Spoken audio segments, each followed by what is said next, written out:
छोड़ सतगुरु रामपाल जी परमेश्वर जी की जय हो।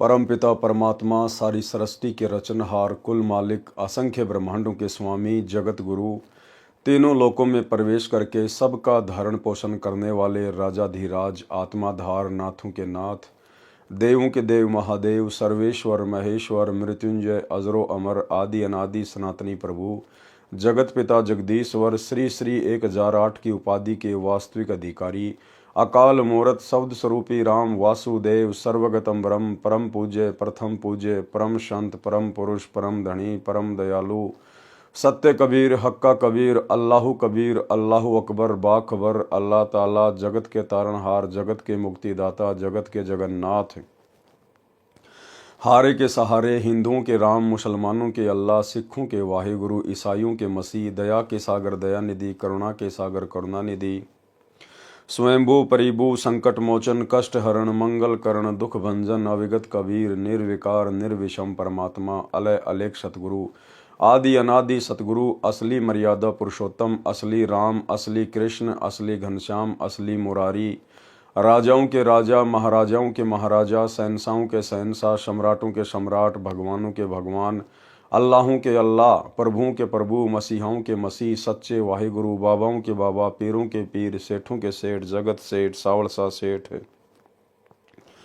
सर्वगुण संपन्न, अनंत कोटि कलाओं के स्वामी, अनंत कोटि ब्रह्मांडों के नायक, योगियों में महायोगी, ध्यानियों में महाध्यानी, सिद्धों में परम सिद्ध, ज्ञानियों में तत्व ज्ञानी, ब्रह्म ज्ञानी, महाज्ञानी, परम ज्ञानी, सर्वश्रेष्ठ ज्ञानी, विज्ञानी, युवा कबीर, समरथ कबीर, असमवात, अमित ओजा, सच्चे रहनुमा, करीम अल्लाह, सुभान अल्लाह, दुनिया के अंतिम पैगंबर, 8 सितंबर 1951 से गांव धनाना, जिला सोनीपत, हरियाणा, भारतवर्ष की पावन भूमि पे प्रकट रियल कल की भगवान श्री नारायण साकार हरि, श्री बाबा साहिब शब्द स्वरूपी राम, संत श्रोमणी सतगुरु रामपाल जी परमेश्वर जी के चरण कमल में साध संगति से जुड़े हुए देश विदेश से हम सभी सत्सेवक भाई बहनों का अनंत कोटि दंडवत प्रणाम। सत्साई भाई और बहनों, दया पूज्य गुरुदेव भगवान की, सतगुरु रामपाल जी परमेश्वर जी की, जिनके शुभ आशीर्वाद से, विशेष वीआईपी आशीर्वाद से आप और हम सभी साध संगति से जुड़े हुए सत्सेवक भाई बहन गुरुदेव भगवान के तत्व ज्ञान को आधार बनाकर उन्हीं के आशीर्वाद से दृढ़ता के साथ भक्ति मार्ग पर अपनी आत्मा के कल्याणार्थ हेतु निरंतर आगे बढ़ रहे हैं। भाई और बहनों, साध संगतियों के माध्यम से आप और हमें जो गूढ़ जानकारियां भक्ति मार्ग के विषय में प्राप्त हो रही हैं, ये गुरुदेव भगवान की आप और हमारे ऊपर एक विशेष असीम रजा है। इस रजा को, ज्ञान को आधार बनाकर साध संगति से जुड़े रहकर गुरु को परमेश्वर मानकर हम इसी प्रकार से बना कर रखें। तो भाई और बहनों, कबीर सागर के सरलार्थ के ऊपर वीडियो बनाने की श्रृंखला जारी है। इसी श्रृंखला में आज हमारा ये 37वें नंबर का वीडियो है। प्रत्येक वीडियो में गुरुदेव भगवान के आशीर्वाद से हमें बहुत कुछ सीखने को मिलता है। और भाई और बहनों, आने वाले समय में यही साध संगति की वीडियो जो आज गुरुदेव भगवान की पवित्र पुस्तकों के ऊपर बन रहे हैं, आने वाले समय में सभी टीवी चैनलों पर चला करेंगे। गुरुदेव भगवान के आशीर्वाद से जब ये सभी टीवी चैनल वाले गुरुदेव भगवान के आगे करबद्ध होकर प्रार्थना करेंगे कि हे गुरुदेव, हमें भी आपके कुछ सत्संग दे दीजिए, हे गुरुदेव, हमें भी अपने टीवी चैनलों पर चलाने के लिए कुछ दे दीजिए, उस समय गुरुदेव भगवान यही साध संगति के वीडियो भगत समाज को दृढ़ता प्रदान करवाने के लिए उन टीवी चैनल वालों को दिया करेंगे। गुरुदेव भगवान के प्रवचन तो चलेंगे ही चलेंगे, लेकिन साथ में समस्त शंकाओं के समाधान के लिए और गुरु को परमेश्वर के रूप में जानने और मानने के लिए ये साध संगति के वीडियो भी निरंतर टीवी चैनलों पर चला करेंगे।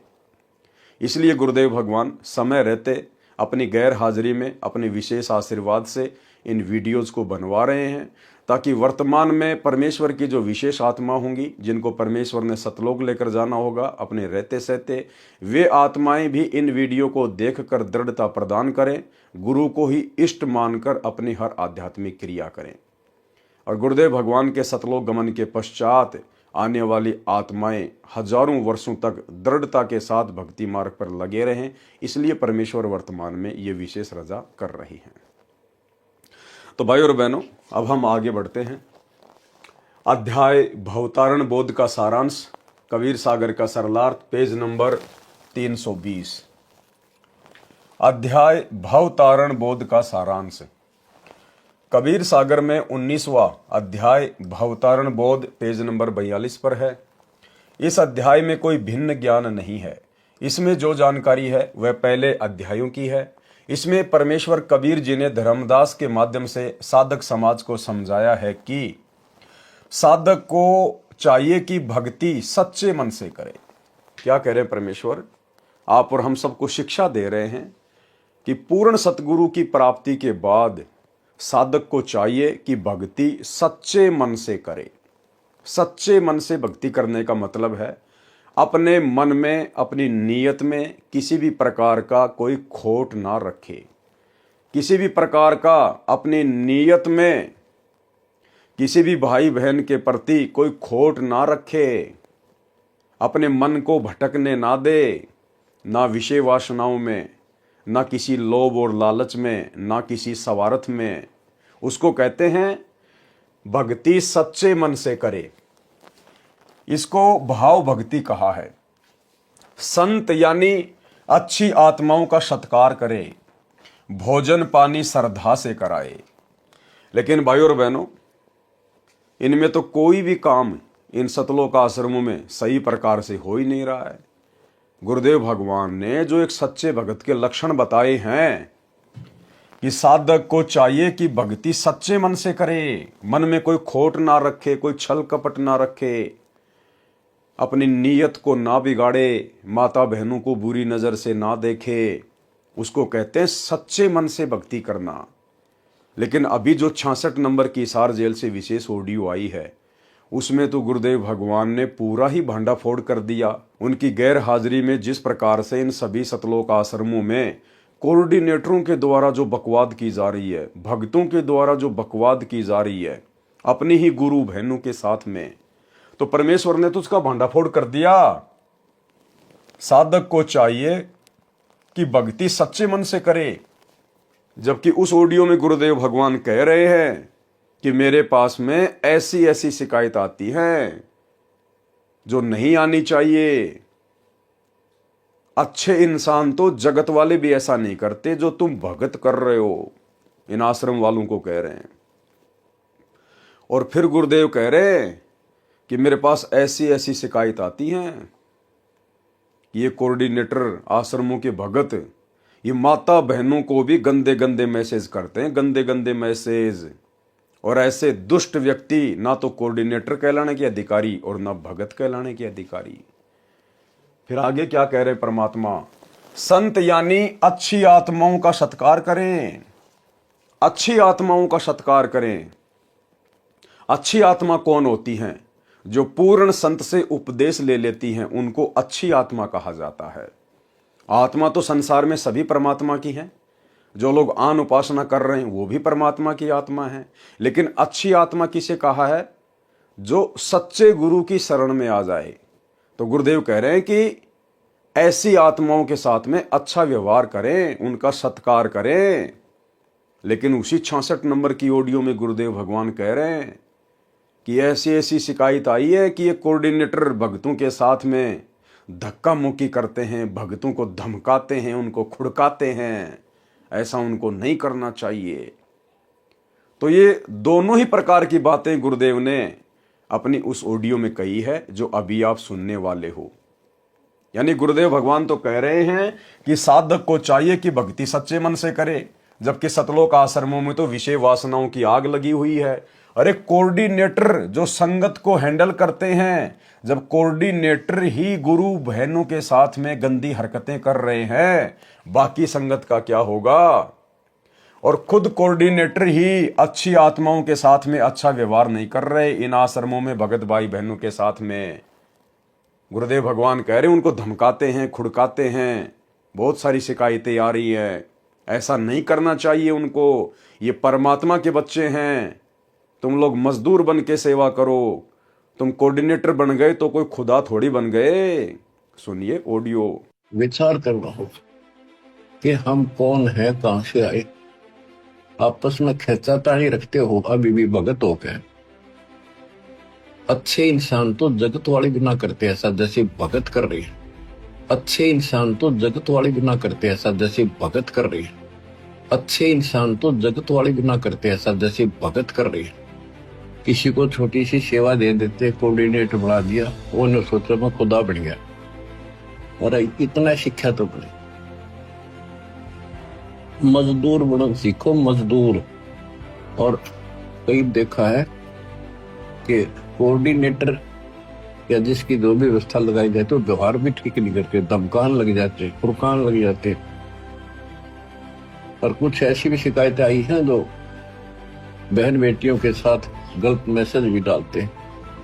तो वो दुष्ट लोग ना तो कोऑर्डिनेटर के योग्य है ना वो भगत के योग्य। और कुछ ऐसी भी शिकायतें आई हैं जो बहन बेटियों के साथ गलत मैसेज भी डालते हैं।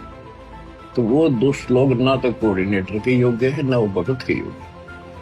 और कुछ ऐसी भी शिकायतें आई हैं जो बहन बेटियों के साथ गलत मैसेज भी डालते हैं। तो वो दुष्ट लोग ना तो कोऑर्डिनेटर के योग्य है ना वो भगत के योग्य।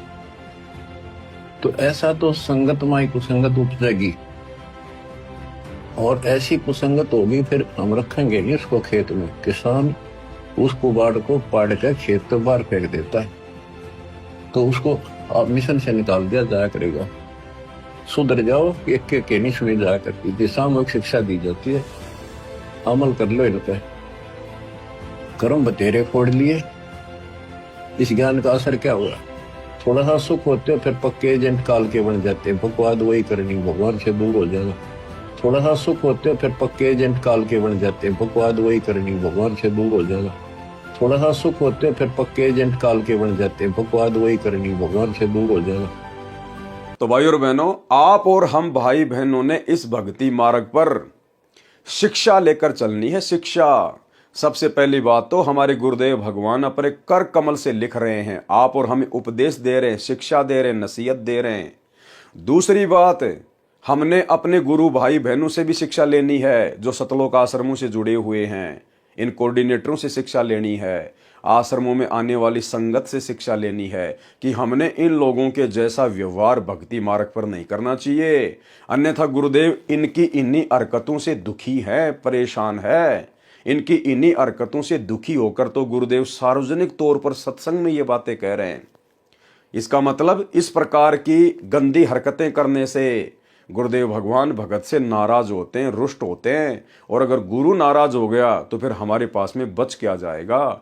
तो हम भाई बहनों ने, जो गुरुदेव ने विशेष रजा बख्शी है, हमें साध संगति से जोड़ा है, हम भाई बहनों ने तो अपनी गुरु बहन हो या चाहे जगत की कोई बहन हो, हमने तो सबको परमेश्वर की आत्मा जानकर, गुरुदेव भगवान के बच्चे जानकर और अपनी बहन बेटी जैसा व्यवहार करना है। हमने तो गुरुदेव की वाणी पर चलना है कि पर नारी को देखिए बहन बेटी के भाव, कहे कबीर काम नाश का यही सहज उपाय। जबकि इन सतलोक आश्रमों में तो अपनी खुद की गुरु बहनों के साथ में भी गंदे गंदे व्यवहार। अब ऐसी तो वो गुरु बहनें और ऐसे ही वो कोऑर्डिनेटर और ऐसे ही वो गुरु भाई। तो भाई और बहनों, आप और हमने शिक्षा लेकर चलनी है।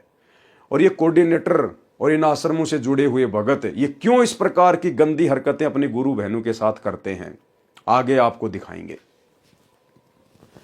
साधक को चाहिए कि भक्ति सच्चे मन से करें, इसको भाव भक्ति कहा है। संत यानी अच्छी आत्माओं का सत्कार करें, भोजन पानी श्रद्धा से कराएं। जो योगी हैं यानी हठ योग करते हैं, योग आसन तक ही सीमित हैं, सार शब्द सतगुरु से मिला नहीं है, वे कभी भव से यानी संसार से पार नहीं हो सकते। और साथ में भाई और बहनों, पूर्ण तत्वदर्शी संत की शरण में आने के बाद भक्तों ने ये मेडिटेशन भी नहीं करना है, ये योग भी नहीं करना है। कौन सा योग? जैसे बाबा रामदेव करता है, बाबा रामदेव लोगों को करवाता है बीमारियां ठीक करवाने के लिए। आप और हम भगत भाई बहनों ने सतगुरु रामपाल जी परमेश्वर जी की शरण में आने के बाद हमने ये योग भी नहीं करना है, हमने ये मेडिटेशन भी नहीं करना है, अन्यथा अब ये मनमाने आचरण में आएगा। विचार करने की बात है, जब हमारे गुरुदेव भगवान ने हमारे को कोई भी गेम खेलने से मना कर दिया है, वॉलीबॉल, फुटबॉल, बास्केटबॉल, बैडमिंटन, दौड़ वगैरह करना, जिम वगैरह में जाना, जिम्नास्टिक करना, कबड्डी वगैरह खेलना। गुरुदेव ने हमें किसी भी गेम को खेलने से मना किया है, क्योंकि उसके खेलने से हमारी सांसें बर्बाद होती है, हमारा समय बर्बाद होता है। इसलिए हमने ना तो कोई गेम खेलना है और ना हम भगत भाई बहनों ने भूलकर भी कोई योगा करना है, ना कोई मेडिटेशन करना है, ना योगा की कोई क्लासेस वगैरह ज्वाइन करनी है। मैं सोशल मीडिया पर देख रहा था, इंस्टाग्राम पर, सतलोक आश्रम मैनेजमेंट हरियाणा से जुड़ी हुई एक बहन, यानी सतगुरु रामपाल जी की शिष्या, उसकी आईडी है ई चौरसिया। तो मैंने देखा तो मुझे बड़ा झटका सा लगा।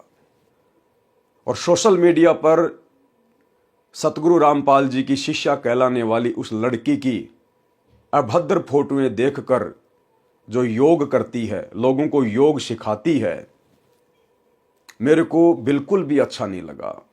बड़ी शर्मिंदगी महसूस हुई। और दास ने विचार किया कि इस प्रकार की अभद्र फोटोएं तो जगत वाली बहन बेटियां भी सोशल मीडिया पर नहीं डालती हैं, जो अच्छे घर से ताल्लुक रखती हैं।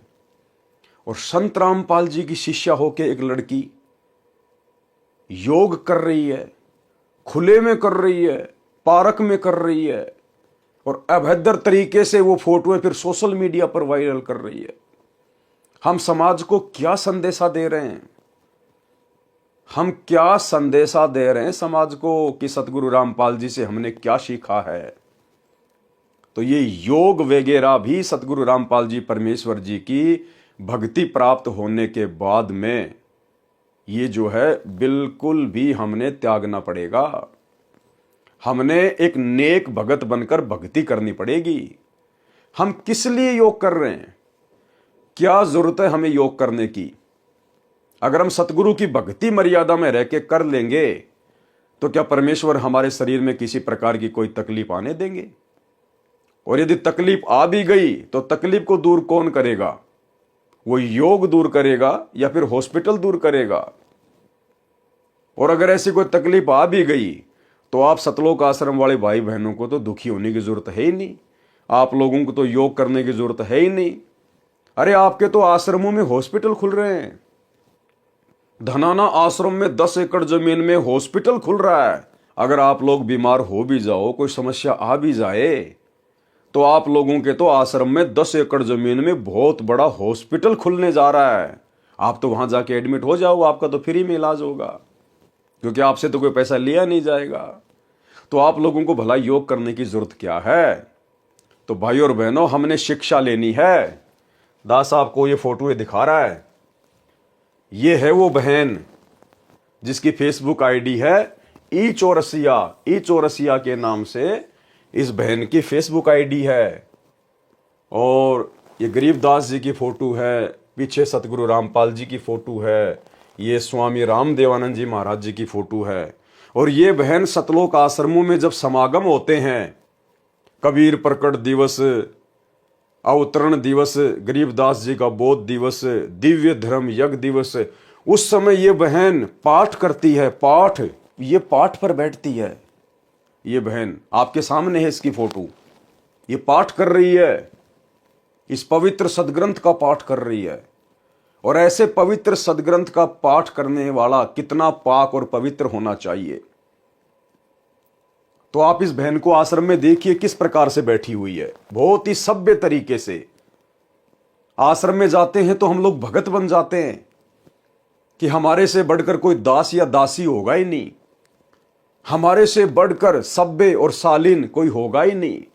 सर पर चुन्नी वगैरह डाल के, बढ़िया ढीले ढीले कपड़े पहन के, नीची नजरें करके हम एक नंबर के भगत बन जाते हैं जब हम आश्रमों में जाते हैं। तो यहां तो ये बहन पाठ कर रही है। और आगे जब मैंने इनकी इंस्टाग्राम आईडी पे देखा, ये देखिए ई चौरसिया। अब देखो ये बहन किस प्रकार से ये अभद्र कपड़े पहनकर, गुरुदेव भगवान ने ये टाइट कपड़े पहनने के लिए माता बहनों को बिल्कुल मना किया है। भगत भाई बहनों को भी टाइट कपड़े पहनने के लिए सबको मना किया है। अब ये बहन देखो सरेआम एक पार्क के अंदर जहां पर सैकड़ों की संख्या में लोग घूमने के लिए आते हैं, और ये किस प्रकार से टाइट कपड़े पहनकर और किस प्रकार से ये योग कर रही है। क्या जरूरी है योग करना? आप भक्ति मार्ग में हो, आप किसी बॉलीवुड की लाइन में नहीं हो, आप किसी फिल्म इंडस्ट्री से जुड़े हुए नहीं हो। समाज में कोई भी व्यक्ति इस बहन को देखेगा तो किस प्रकार से उसके मन में उल्टे उल्टे ख्याल आएंगे। हम क्यों किसी की नीयत को बिगड़ने का मौका दें? हम क्यों किसी के मन में हमारे प्रति उल्टे उल्टे गंदे गंदे विचार लाने का मौका दें? इसीलिए गुरुदेव भगवान ने हमें मना किया है कि जो सत्संगी माता बहनें हैं उन्होंने तो बाजू तक के ब्लाउज या अन्य कोई वस्त्र भी नहीं पहनने। अगर कोई ब्लाउज वगैरह पहनती है या जैसा भी है तो बिल्कुल कोहनी से नीचे तक की उनकी बाजू होनी चाहिए। माता बहनें कोई भी अगर ऊपर कपड़ा पहनती हैं तो उसकी जो बाजुएं हैं वो आपकी जो है वो कोहनी से नीचे तक होनी चाहिए और ढीली ढाली होनी चाहिए। और ये टाइटी वगैरह पहनना, जींस वगैरह पहनना, टाइट कपड़े पहनना गुरुदेव ने माता बहनों को बिल्कुल भी अलाउ नहीं किया है। इसी प्रकार भगत भाइयों को जींस वगैरह पहनना, टाइट कपड़े पहनना बिल्कुल भी अलाउ नहीं है।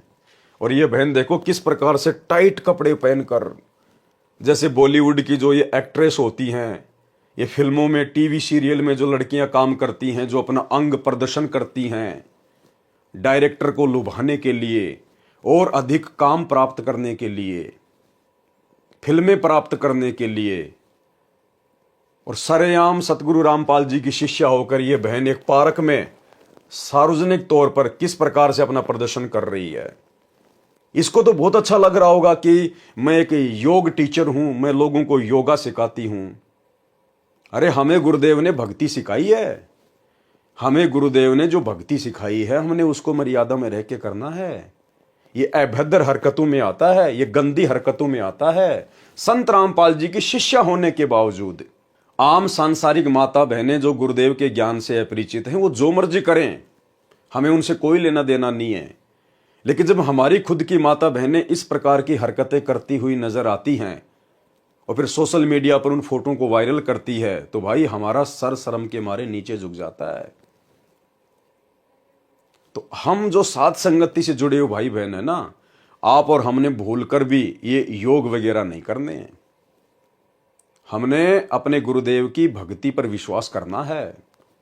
परमेश्वर हमें ऐसी कोई बीमारी लगने नहीं देंगे, हमें ऐसी कोई तकलीफ परमात्मा आने नहीं देगा यदि मर्यादा में रह के भक्ति करेंगे तो ये देखिए किस प्रकार की बेहुदी और घटिया हरकतें संत रामपाल जी की शिष्या होने के बाद क्या ज्ञान समझा इन्होंने। ये देखिए ई चौरसिया, ये इनकी दूसरी फोटो है।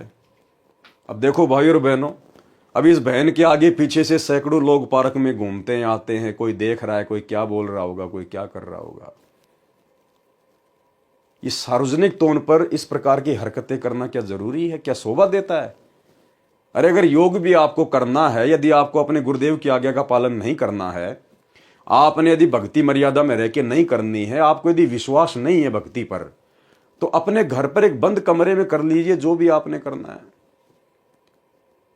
ये संत रामपाल जी के भगत बनकर फिर इस प्रकार की बेहुदा हरकतें, बेहुदा इस प्रकार की एक्टिंग, ये सार्वजनिक तौर पर गार्डन में जाकर, पार्कों में जाकर क्यों करते हो आप लोग? क्यों अपने गुरुदेव भगवान को शर्मिंदा करते हो? तो ये माता बहनों को शोभा नहीं देता है, बिल्कुल शोभा नहीं देता माता बहनों को। ये आने वाले समय में आप और हम सब ने एक शिक्षा लेनी है। आने वाले समय में भगत भाई बहनों ने शिक्षा लेनी है। हमने इस प्रकार की बेहुदा हरकतें बिल्कुल भी नहीं करनी है। ये योगा फोगा वगैरह हमने कुछ नहीं करने हैं।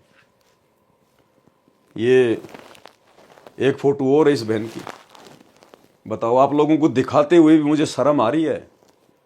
आप लोगों को दिखाते हुए भी मुझे शर्म आ रही है किस प्रकार से अपने पैरों को कर रखा है। टाइट कपड़ा पहन के, टाइटी पहन के किस प्रकार से अपने दोनों पैरों को फैला रखा है और फिर सोशल मीडिया पर डाली जा रही है। अब लोग इन फोटो को देखेंगे तो वो लोग किस भाव से देखेंगे? उनके मन में गंदे विचार आएंगे या फिर अच्छे विचार उत्पन्न होंगे? अब बताओ फिर उन कोऑर्डिनेटरों का क्या दोष? सतलोक आश्रमों के कोऑर्डिनेटरों का क्या दोष? उन भक्तों का क्या दोष जिनके विषय में गुरुदेव कह रहे हैं कि अपनी गुरु बहनों को गंदे गंदे मैसेज भेजते हैं? जब हमारी गुरु बहनें इस प्रकार की गंदी गंदी हरकतें करेंगी, इस प्रकार के ये गंदे गंदे पोज अपने मोबाइल से फोटो खींच के सोशल मीडिया पे डालेंगी, तो भगत भाई क्या करेंगे फिर? ये कामदेव तो इन आश्रमों में बैठा ही है, फिर और क्या करेगा बताइए? इसलिए गुरुदेव भगवान ने दुखी होकर सार्वजनिक तौर पर हिसार जेल से आने वाली ऑडियो नंबर 66 में इन सब बातों का जिक्र करना पड़ा कि अभी तो तुम भक्ति के निकट भी नहीं हो, अभी तो भक्ति के निकट भी नहीं हो, और अच्छे इंसान तो जगत वाले भी ऐसा नहीं करते जैसा तुम भगत कर रहे हो। एक अच्छे घराने की, इज्जतदार घराने की माता बहनें भी आपको इस प्रकार से ऐसे पोज में अपनी फोटोएं सार्वजनिक तौर पर सोशल मीडिया पर डालती हुई नजर नहीं आएंगी जो सतगुरु रामपाल जी की शिष्याएं कर रही हैं। क्या हासिल करना चाहती हैं ये माता बहनें? पब्लिसिटी की भूख है क्या? बॉलीवुड की कोई हीरोइन बनना है क्या? भाई और बहनों, साध संगति से जो माता बहनें जुड़ी हुई हैं, उन माता बहनों को यदि कोई 100 करोड़ रुपए का भी ऑफर करे ना, 100 करोड़ रुपए का ऑफर, कि आपको 100 करोड़ रुपए दिए जाएंगे या आपको भारत देश का प्रधानमंत्री बना दिया जाएगा, आपको इंद्र का राज्य दे दिया जाएगा, आपको 21 ब्रह्मांड का स्वामी बना दिया जाएगा, आप साथ संगति से जुड़ी हुई माता बहनें हमें एक पोज ऐसा दे दो, एक। वो माता बहनें क्या करेंगे पता है? थू, उसी समय 5 बार थूकेंगी और बोलेंगे भैया पानी पीना तो पी लीजिए, भंडारा करना तो कर लीजिए, अन्यथा यहां से चलते बनिए। आपने गंदी जुबान से ऐसी बातें हमारे घर में दोबारा ना बोलिए। हमारा घर आश्रम है, हमारे आश्रम में इस प्रकार की बातें भी शोभा नहीं देती हैं। ये गंदे कर्म करना तो बहुत दूर की बात है। तो भाई और बहनों, ये विचारणीय विषय है, विचारणीय विषय। इसलिए सतगुरु रामपाल जी भगवान हिसार जेल से आने वाली ऑडियो में दुखी मन से, दुखी आवाज में, रोते हुए सत्संग कर रहे हैं कि मैं रोवत हूं सृष्टि को, ये सृष्टि रोवे मोहे, और गरीब दास इस वियोग को समझ न सकता कोई। कि सतगुरु हमें क्या बनाने आए हैं, हमें क्या अनमोल वस्तु प्राप्त हो गई है, सतगुरु ने हमें क्या कीमती वस्तु दे दी है, हमारा टारगेट क्या होना चाहिए? ये पब्लिसिटी प्राप्त करना या फिर योग टीचर बनकर दुनिया भर के अवार्ड जीतने हैं, या फिर ये फिगर वगैरह मेंटेन रखना है, अपने शरीर को मेंटेन रखना? कितने दिन मेंटेन रखोगे? इस हार्ड मास के ढांचे को कितने दिन मेंटेन रखोगे? वो बॉलीवुड की वो पुरानी पुरानी हीरोइन जो अपने जमाने में, अपने टाइम में अपने फिगर को मेंटेन रखा करती थी, आज उनके फिगर को देखते ही उल्टी आती है, उल्टी। तो भाई और बहनों, चाहे सतगुरु रामपाल जी की कोई शिष्या हो, चाहे कोई शिष्य हो, अगर हम लोग भगत बनने के लिए निकले हैं तो भाई भगत बन के दिखाओ अपने गुरुदेव को भगत। तो हम सत्सेवक भाई बहनों ने सतलोक आश्रमों से जुड़ी हुई हमारी गुरु बहनों से, हमारी माताओं से हमने शिक्षा लेनी है। हमने ये भद्दी हरकतें नहीं करनी है सार्वजनिक तौर पर या अपने घर पर, कैसे भी। हमने तो सोचना भी नहीं है। हमारे गुरुदेव भगवान अंतर्यामी है। बकवाद चाहे आप अपने घर में बैठकर कर लो या चाहे किसी गार्डन में बैठ के कर लो, गुरुदेव भगवान अंतर्यामी है, उनसे कुछ भी नहीं छुपा हुआ है। तो हम भाई बहनों ने सावधान रहना है, ये गलतियां हमने बिल्कुल भी नहीं करनी है। इसीलिए तो इन आश्रमों से जुड़े हुए भगत और कोऑर्डिनेटर ऐसी ऐसी गंदी हरकतें देखकर, ऐसे ऐसे अश्लील पोज देखकर, ये फोटोएं देखकर फिर इनका मन करता है उनके साथ में प्रेम प्रसंग की बातें करने के लिए, उनको अपनी तरफ लुभाने के लिए, क्योंकि भगत के तो कोई लक्षण इनमें दिखाई दे नहीं रहे। तो बताओ फिर कोऑर्डिनेटर कहां से भगत बन जाएंगे? वो कहां से राजा हरिश्चंद्र बन जाएंगे जब हमारी खुद की गुरु बहनें ही मलाइका अरोड़ा बन के घूम रही हैं? भाई और बहनों, विचारणीय विषय है, विचारणीय विषय। बुद्धि बिल्कुल ऑफ कर रखी है काल भगवान ने सतलोक आश्रमों से जुड़े हुए भाई बहनों की। तो ये हम आप और हम सभी सच्चे भाई बहनों ने ध्यान रखना है। जो योगी हैं यानी हठ योग करते हैं, योग आसन तक ही सीमित हैं, सार शब्द सतगुरु से मिला नहीं, वे कभी भव से यानी संसार से पार नहीं हो सकते। जो दान करते हैं और सतगुरु से सच्चा भक्ति मंत्र प्राप्त नहीं है तो उनका मोक्ष नहीं है, केवल दान का फल अगले जन्म में मिल जाएगा। आवश्यक नहीं है कि वह फल मनुष्य जन्म में ही मिलेगा, वह फल कुत्ते घोड़े गाय भैंस आदि के जन्म में भी मिलेगा। यदि सतगुरु से सत्य साधना प्राप्त है और भक्ति करता है, दान भी देता है, तो उसका मोक्ष हो जाता है। उसको दान का फल इसी जन्म में भी आवश्यकता अनुसार मिलता है। अब आगे की लाइन को ध्यान से पढ़ना। यदि किसी कारण से मोक्ष प्राप्त नहीं हुआ तो पुनर्जन्म मानव का मिलता है, वह दान अगले जन्म में मानव शरीर में मिलता है। विचार करना भाई और बहनों, साध संगति में कही गई प्रत्येक बातों का समर्थन आपको अब यहां गुरुदेव के कर कमल से लिखित इन पुस्तकों में मिलता चला जाएगा। दास आप सभी भाई बहनों को बार बार कहता है और जोर देकर कहता है कि भाई और बहनों, अब हमने गलतियां करने से बचना चाहिए, बल्कि हमने गलतियां करने की सोचनी भी नहीं चाहिए। जब तक सतगुरु रामपाल जी परमेश्वर जी के चरण कमल इस धरती पर हैं, तब तक ही मोक्ष के दरवाजे खुले हुए हैं। जिस दिन ये सतगुरु अपनी लीला समेट कर और इस पृथ्वी लोक से संत रूप में जो आए हुए हैं, सतगुरु रूप में जो आए हुए हैं, जिस दिन ये गवन कर गए, उसके बाद मोक्ष की उम्मीद मत करना। इसलिए परमात्मा कहते कि ये थोड़ा सा समय मिला है तुम्हें, थोड़ा सा समय, ये प्राइम टाइम। अब क्या कह रहे हैं परमात्मा? यदि किसी कारण से मोक्ष प्राप्त नहीं हुआ, भाई क्यों नहीं होगा मोक्ष प्राप्त? जिन भाई बहनों को यह शंका है कि ये पवन दास तो ऐसे ही अंट संट बोलता है, अरे गुरुजी ने कह रखा है ये भक्ति मार्ग हजारों साल तक चलेगा, हजारों साल तक, और 1000 साल तक आत्माएं मोक्ष प्राप्त करेंगी। अगर ऐसा होता, मार्ग तो हजारों साल चलेगा, और यदि मोक्ष 1000 साल होना होता तो परमात्मा यहां पर यह बात नहीं लिखते, यदि किसी कारण से मोक्ष प्राप्त नहीं हुआ तो पुनर्जन्म मानव का मिलता है, वह दान अगले जन्म में मानव शरीर में मिलता है। यदि किसी कारण से मोक्ष प्राप्त नहीं हुआ, भाई क्यों नहीं होगा? मान लीजिए आपका इस मानव जन्म में मोक्ष नहीं हुआ, तो फिर से आपको मानव जन्म मिलेगा। उसमें भी नहीं हुआ तो तीसरा जन्म भी मानव का मिलेगा, उसमें तो मोक्ष हो ही जाएगा, क्योंकि ये तो हजारों साल चलेगा परमात्मा का मार्ग, हजारों साल तक आत्माएं मोक्ष प्राप्त करेंगी। तो एक जन्म में नहीं हुआ तो दूसरे में हो जाएगा, तीसरे में हो जाएगा, चौथे में हो जाएगा, 5वें में हो जाएगा।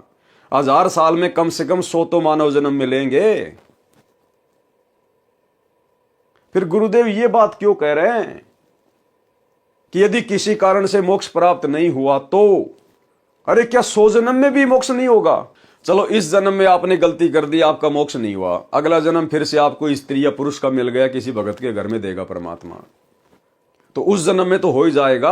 आपको तो शुरू से ही भक्ति मिलेगी, आपके माता पिता दोनों भगत होंगे, आप तो मर्यादा में रहोगे, पूरे संसार में सतयुग जैसा माहौल हो जाएगा, हर जगह आपको भगत ही भगत दिखाई देंगे, विरोध कोई आने वाले समय में कोई जो है वो करेगा नहीं, तो मर्यादा टूटेगी नहीं, तो आपका तो दूसरे जन्म में मोक्ष निश्चित है। और दूसरे में नहीं हुआ तो तीसरे में हो जाएगा, चौथे में हो जाएगा, 5वें में हो जाएगा। चलो बात बड़ी करते हैं, 25वें मानव जन्म में तो मोक्ष हो ही जाएगा। और जबकि ये तो सैकड़ों मानव जन्म मिलेंगे हमारे को, 1000 साल में तो सैकड़ों मानव जन्म। फिर गुरुदेव ये क्यों कह रहे हैं यदि किसी कारण से मोक्ष प्राप्त नहीं हुआ तो?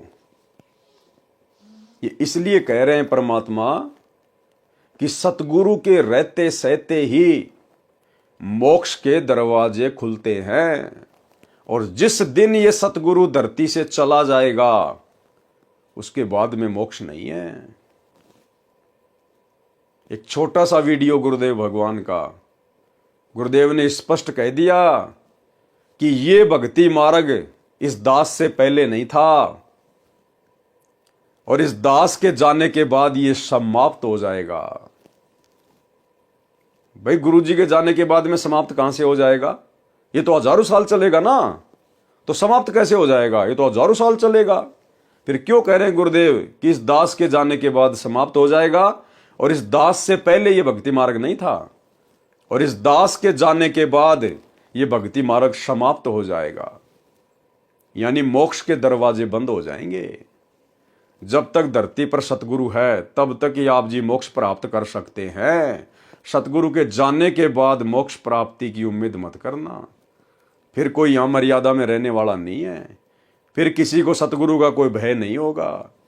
आज मात्र 10 साल के लिए सतगुरु जेल में जाके बैठे, मात्र 10 साल के लिए 20 साल तक ज्ञान दिया और परीक्षा लेने के लिए मात्र 10 साल से जेल में बैठे हैं। ना जाने कितनी सैकड़ों मर्यादा तोड़ दी गई है, बड़ी बड़ी गलतियां कर दी गई है बड़े बड़े भक्तों के द्वारा। स्टेडियम बनाना, हॉस्पिटल बनाना, गुंडों का समर्थन करना, 5-5 लाख रुपया राजपूत करनी सेना को चंदे के रूप में देना, आरक्षणों में भक्तों को बैठाना, बिरानी आग में झोंक देना, करोड़ों रुपया चंदे के रूप में जाट आरक्षण में देना, लोगों के लिए बसें चलाना, एम्बुलेंस चलाना, भक्तों से रोड़े ठीक करवाना, आश्रमों में देह दान करवाना, रक्त दान करवाना, दोगली राजनीति करना, कभी कांग्रेस की गोद में बैठना, कभी बीजेपी की गोद में बैठना, हिंदू मुसलमानों के बीच में नफरत पैदा करने के लिए बजरंग दल वालों की गोद में जाके बैठ जाना, बांग्लादेश के मुसलमानों के खिलाफ। दुनिया भर के कुकर्म, दुनिया भर के उल्टे काम सतगुरु के धरती पर रहते सहते, तो सतगुरु के सतलोक जाने के बाद क्या होगा? किसी को कोई डर ही नहीं होगा, किसी को कोई भय नहीं होगा। इसलिए तो गुरुदेव कहते हैं यदि मेरे रहते सहते पार नहीं हुए तो आगे कैसे पार हो जाओगे? ये शब्द है सतगुरु के, शब्द सैन सतगुरु की पहचान है, पावे अटल सुहाग रे। कि यदि मेरे रहते सहते पार नहीं हुए तो आगे कौन से पार हो जाओगे? फिर तो तुम्हारे ऊपर कोई अंकुश ही नहीं रहेगा, तुम्हारे को कोई डर ही नहीं रहेगा। सुनिए सत्संग। मात पिता मिल जावेंगे, मात पिता मिल जावेंगे, 184 माही, ये सतगुरु सेवा और ये भक्ति भाई फेर मिलन की नाही। इससे पहले नहीं थी यह भक्ति और इस दास के बाद यह भक्ति समाप्त हो जाएगी। अब तो चलेगी कुछ वर्षों तक। इससे पहले नहीं थी यह भक्ति और इस दास के बाद यह भक्ति समाप्त हो जाएगी। अब तो चलेगी कुछ वर्षों तक। इससे पहले नहीं थी यह भक्ति और इस दास के बाद यह भक्ति समाप्त हो जाएगी। अब तो चलेगी कुछ वर्षों तक। फिर कलयुग तो बहुत लंबा चौड़ा विशेष है, उसमें यह नहीं रहेगी लास्ट में। तो आ गई होगी आपकी बात समझ में क्यों सतगुरु इतना जोर लगाकर कह रहा है कि अगर तुम अब भी पार नहीं होगे मेरे रहते सहते तो मेरे जाने के बाद में कौन से पार हो जाओगे। इसलिए गुरुदेव भगवान ने कहा है कि ये भक्ति, ये मोक्ष वाली भक्ति ना तो आज से पहले थी और मेरे जाने के बाद ये समाप्त हो जाएगी। जिस दिन गुरु जी के पावन चरण कमल धरती से उठ गए संत रूप में, उसके बाद मोक्ष की उम्मीद मत करना। इसलिए अगर सिर धड़ की बाजी लगानी है, अपना तन मन धन अपने गुरु जी के चरणों में समर्पित करना है तो उनके रहते सहते कर दीजिए, ये मौका फिर नहीं मिलेगा। सुनिए गुरुदेव का सत्संग। चलो मान ले ईब आपने सुख भी हो गया, रह भी गए और कंटिन्यूस 5-6 जन्म आपके मनुष्य के भी हो जाएंगे इस कमाई थे वर्तमान के भक्ति से। और आगे सरदार, क्योंकि आगे घटेगी जब दास यहाँ मौजूद है, अभी गलती करोगे तो आगे कौन से पार हो जाओगे तुम।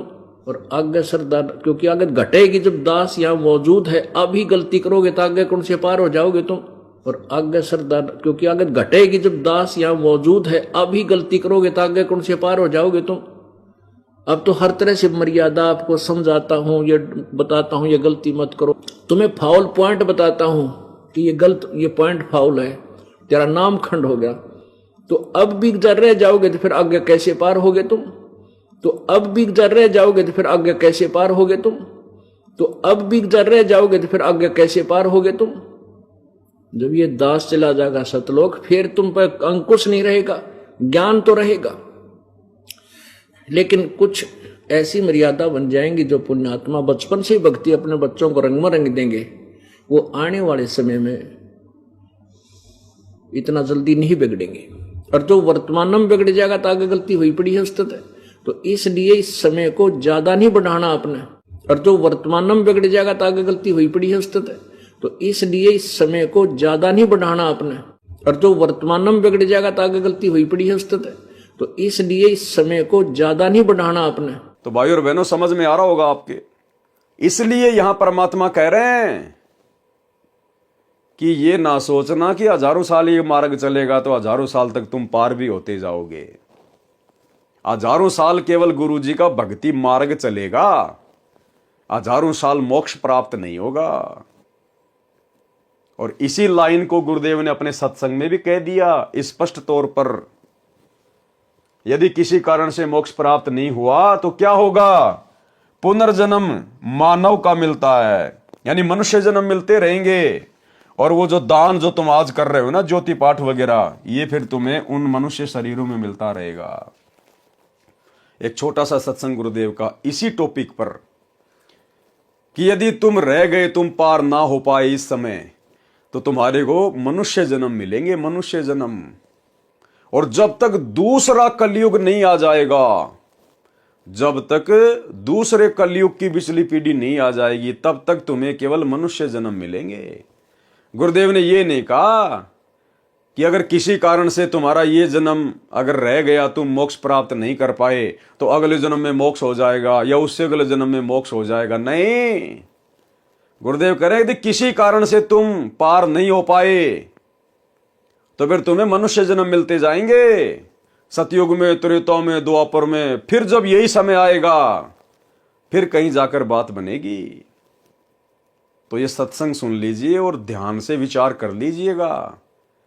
यदि मोक्ष प्राप्त करना है तो अपने इसी जीवन को, इसी मनुष्य जन्म को गुरुदेव के चरणों में हर प्रकार से समर्पित कर दीजिएगा। सुनिए सत्संग। और बाकी रही बात जो पुण्य की, किसी के पास कार है, कोठी है, पैसा है, उसने पिछले जन्म में धर्म घना किया हुआ है, दान किया हुआ है। और जिसको ये भक्ति प्राप्त हुई है और उसके पास धन नहीं है, गरीब व्यक्ति है, निर्धन है, उसने पिछले जन्म में दान नहीं किया। केवल दान का डिफरेंस है, ये कोई बड़ी बात नहीं बताई परमात्मा ने। लेकिन अब अपने सारे ज्ञान न समझ कर प्रॉपरली दान भी करे और नाम भी श्रवण करे। इस बात ने याद रखे कि पार होने तो उद्देश्य है अपना, सतलोक चलने का उद्देश्य तो है ही है। किसी कारण से पैर फिसल भी जावे और ना जाने पाओगे तो कम से कम नेक्स्ट जन्म हो भी गया आपके, जब तक ये फिर सतयुग कलयुग आएगा, तब तक कम से कम रोटी की समस्या तो हल हो ही पाओगे आप। इस दृष्टिकोण से भी आपने दान करना चाहिए। किसी कारण से पैर फिसल भी जावे और ना जाने पाओगे तो कम से कम नेक्स्ट जन्म हो भी गया आपके, जब तक ये फिर सतयुग कलयुग आएगा, तब तक कम से कम रोटी की समस्या तो हल हो ही पाओगे आप। इस दृष्टिकोण से भी आपने दान करना चाहिए। तो भाई और बहनों, सत्संग सुन के समझ में आ गया होगा आपके कि मोक्ष नहीं मिलेगा। अगर गुरुदेव के रहते सहते पार नहीं हुए तो अगले जन्मों में फिर मोक्ष नहीं मिलेगा, फिर मनुष्य जन्म मिलेंगे और ये दान धर्म तुम्हें मिलता रहेगा। ये मोक्ष का नंबर तो फिर दोबारा से कलयुग की पिछली पीढ़ी में आएगा। इसलिए अगर बात समझ में आई है तो भाई साथ संगति से जुड़ जाओ। साथ संगति से जुड़ने की कोई फीस नहीं है, कोई पैसा नहीं है। यहाँ तुम्हारे से ज्योति पाठ का और दान का पैसा नहीं लिया जाता। ये सात संगति में किसी के पीले पर्चे नहीं निकाले जाते। यहां तो ज्ञान आधार से चर्चा होती है, भक्ति होती है, भक्ति। तो भाई और बहनों, अब आप और हमारी आंखें खुल जानी चाहिए। हमारे पास में समय ज्यादा नहीं है। जिस दिन ये परमात्मा अपनी लीला समेट के यहां से चले जाएंगे, उसके बाद मोक्ष की उम्मीद मत करना। यदि किसी कारण से मोक्ष प्राप्त नहीं हुआ तो पुनर्जन्म मानव का मिलता है, वह दान अगले जन्म में मानव शरीर में मिलता है। तीर्थ के ऊपर जाकर स्नान करने का क्या लाभ हानि है वह बताया है। पाठक जन ध्यान दें कि कबीर सागर में काल प्रेरित कबीर पंथियों ने अपनी बुद्धि अनुसार वाणी मिलाई तथा काटी है। इस अध्याय में पेज 43 पर लिखी वाणियों का अर्थ है कि जो तीर्थ पर स्नान करने जाते हैं उनको सुंदर शरीर मिलता है। ये नकली कबीर पंथियों ने अपनी तरफ से लिखा है। तीर्थ पर जाने से कोई सुंदर शरीर नहीं मिलता, कोई धन की प्राप्ति नहीं होती। ये नकलियों ने काल प्रेरणा से जीव आत्माओं को भक्ति से भटकाने के लिए मिलावट की है। वो मिलावट बता रहे हैं गुरुदेव कि जो तीर्थ पर स्नान करने जाते हैं उनको सुंदर शरीर मिलता है, ऊंचे कुल में ब्राह्मण क्षत्रिय के घर में जन्म होता है। यह बिल्कुल गलत है। जैसा कि आप जी को पहले बताया है कि परमेश्वर कबीर जी ने अपनी महिमा का तथा भक्ति का यथार्थ ज्ञान संत गरीबदास जी गांव छुडानी जिला झज्जर हरियाणा प्रांत वाले को दिया है। उनका ज्ञान योग दिव्य दृष्टि खोल दी थी। तब संत गरीबदास जी ने यथार्थ ज्ञान लिखाया है। तीर्थ पर जाने वालों को क्या मिलता है।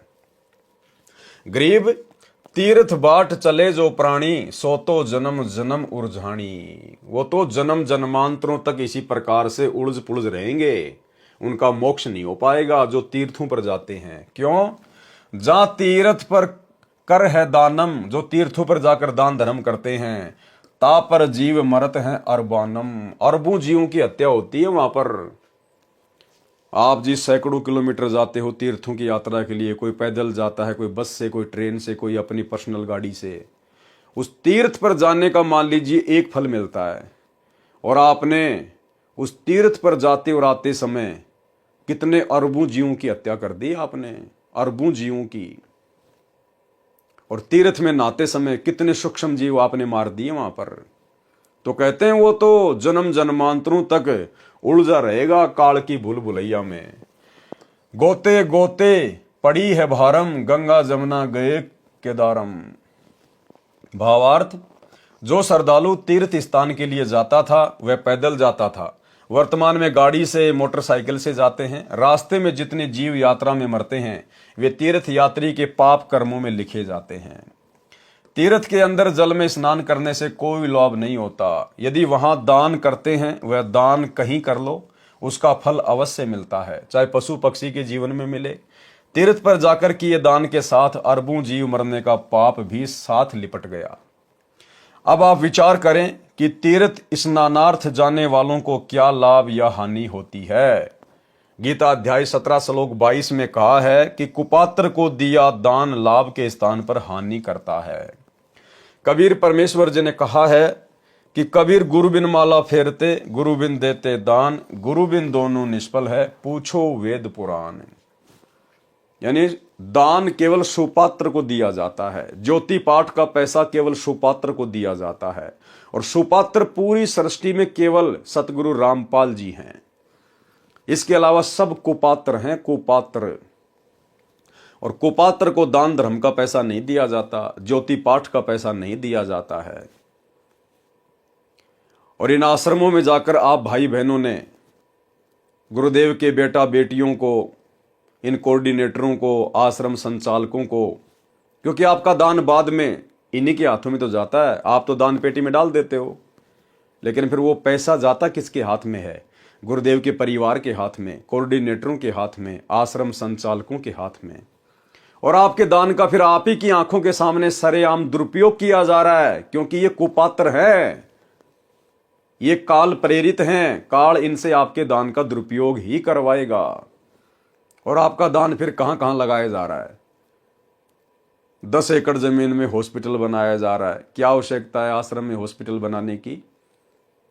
अगर आप लोगों को बीमार होने का इतना डर है तो दुनिया भर के हॉस्पिटल है, कहीं भी अपना इलाज करवा लो। आश्रम में हॉस्पिटल खोल के भक्तों का करोड़ों रुपया बर्बाद करवाने की क्या जरूरत है?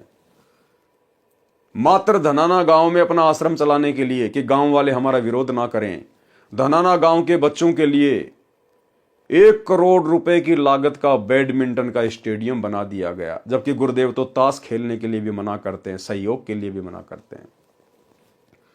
आपकी आंखों के सामने ये कुपात्र आपके दान धर्म का, ज्योति पाठ के पैसों का नाजायज प्रयोग कर रहे हैं। गुंडों की सीबीआई जांच के लिए 5 लाख रुपए दे दिए गए राजपूत करणी सेना को राजस्थान के अजमेर की रैली में।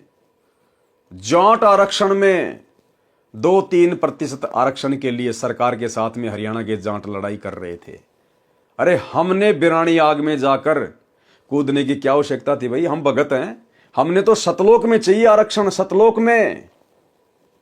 और सतलोक में आरक्षण प्राप्त करने के लिए, जगह प्राप्त करने के लिए हमने धरने देने की जरूरत नहीं है, रैलियां निकालने की जरूरत नहीं है। हमारा बाप जगत सेठ है सतगुरु रामपाल जी, उसके पास कोई कमी नहीं है, कितना ही प्रतिशत आरक्षण ले लो।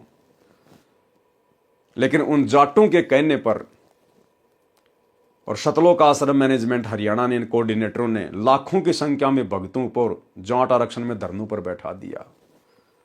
और कभी 11 लाख, कभी 5 लाख रुपए जाट आरक्षण संघर्ष समिति वालों को चंदे के रूप में दिए जा रहे हैं।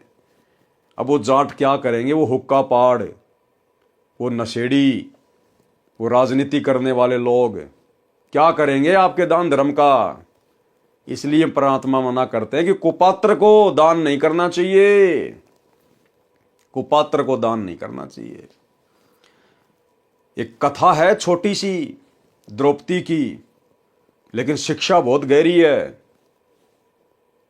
परमात्मा ने बताया कि जब द्रौपदी अपने पिता राजा द्रुपद के घर पर थी, जब वो अनमैरिड थी, वो जनाना घाट पर अपनी सहेलियों के साथ में नहाने के लिए जाया करती थी। पूर्ण परमेश्वर को पता था, क्योंकि द्रौपदी किसी जन्म में उनकी आत्मा थी, उनकी शरण में थी। मालिक को पता था कि इस प्यारी आत्मा की शादी होने के बाद में इसके जीवन में एक ऐसी घटना घटेगी, इसको बेइज्जत किया जाएगा, इसको भरी सभा में नंगा किया जाएगा, चीरहरण होगा। इसलिए परमेश्वर ने पहले ही उससे दान लेना चाहा कपड़े का। और जब द्रौपदी अपनी सहेलियों के साथ में नहाने गई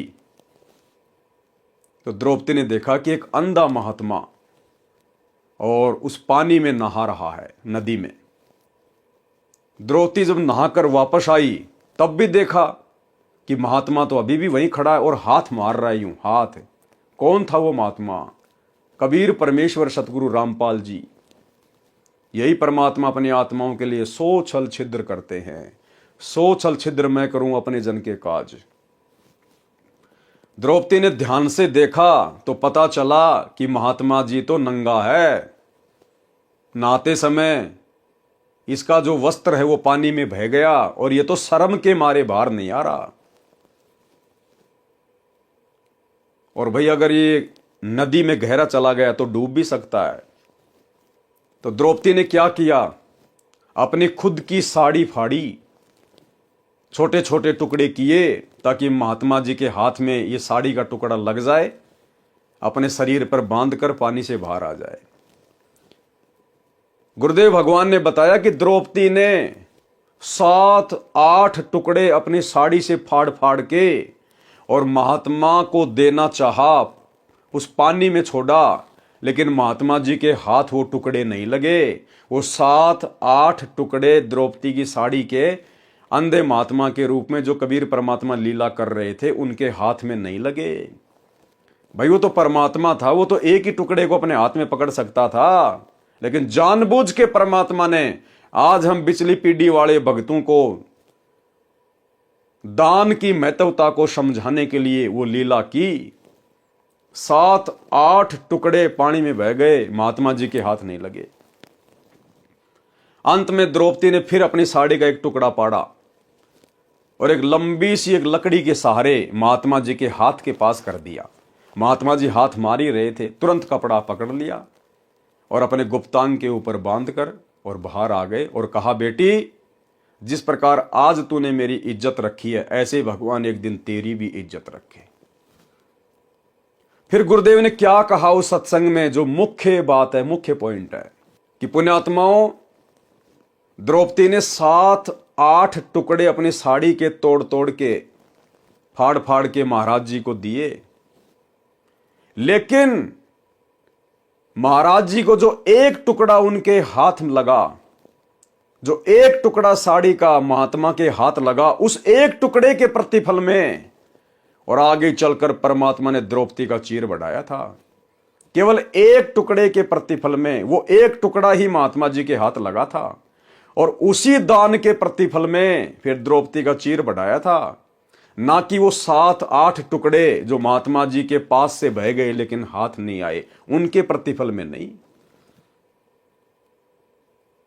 अरे द्रौपदी ने तो 7-8 टुकड़े भी अपनी साड़ी से फाड़ के फेंके थे, वो भी तो दान ही किया था द्रौपदी ने। लेकिन गुरुदेव कह रहे हैं कि वो जो 7-8 टुकड़े जो उस महात्मा के हाथ नहीं लगे, उनका कोई फल नहीं मिला, उस एक टुकड़े के प्रतिफल में उसकी साड़ी बढ़ाई। पहले आप ये सत्संग सुन लीजिए भाई और बहनों, सुनिए। धर्म बिना धापे नहीं ये प्राणी प्रपंच, आस बिरानी क्यों करत न दिया हो तो संच। यदि पहले दान किया तो आज मिलेगा, अन्यथा चाहे सिर पटक ले, चाहे कितने किसी प्रकार की तू अन्य साधना कर ले। हाँ, ये मान लीजिए तेरे भाग्य में नहीं है, पूर्व में दान नहीं कर पाया, तो अब आपको तरीका बताया जा रहा है, ऐसे कीजिए। प्रमाण है कि जैसे द्रौपदी ने उसी जन्म में एक अंधे महात्मा को एक बिल्हाता अर्थात 8-9 इंच का एक कपड़ा लंगोट टाइप, कोपीन टाइप बनाकर पाड़ कर दिया था। यानी वैसे तो उसने लगभग सारी साड़ी पाड़ पाड़ कर डाल दी थी नदी में।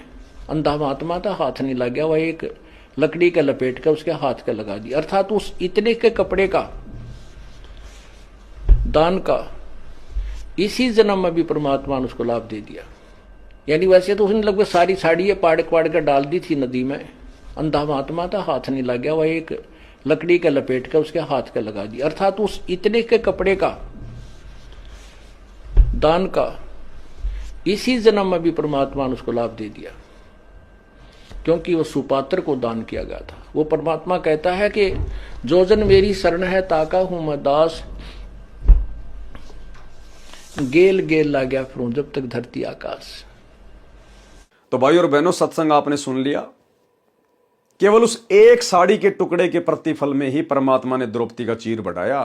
बाकी जो 7-8 साड़ी के टुकड़े थे जो महात्मा जी के हाथ नहीं लगे, उनके प्रतिफल में नहीं।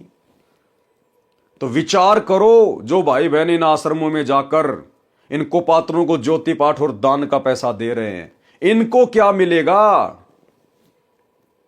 आपके पूज्य गुरुदेव भगवान तो हिसार जेल में बैठे हैं, परीक्षा का समय, और उनको तो 2 टाइम का खाना सरकार दे रही है, 2 जोड़ी कपड़े शरीर पर पहनने के लिए उनको सरकार दे रही है, छोटी मोटी जो भी सुविधा है उनको सरकार दे रही है। ये तुम्हारे दान धर्म का अरबों खरबों रुपया कहां जा रहा है? तुम्हारे गुरु के तो तुम्हारा 1 रुपया भी हाथ नहीं लग रहा, क्योंकि तुमने तो इन कुपात्रों को दिया सारा का सारा दान धर्म, अपने गुरु को तो दिया ही नहीं। तुम्हारे गुरु के हाथ तो तुम्हारा दान लगा ही नहीं।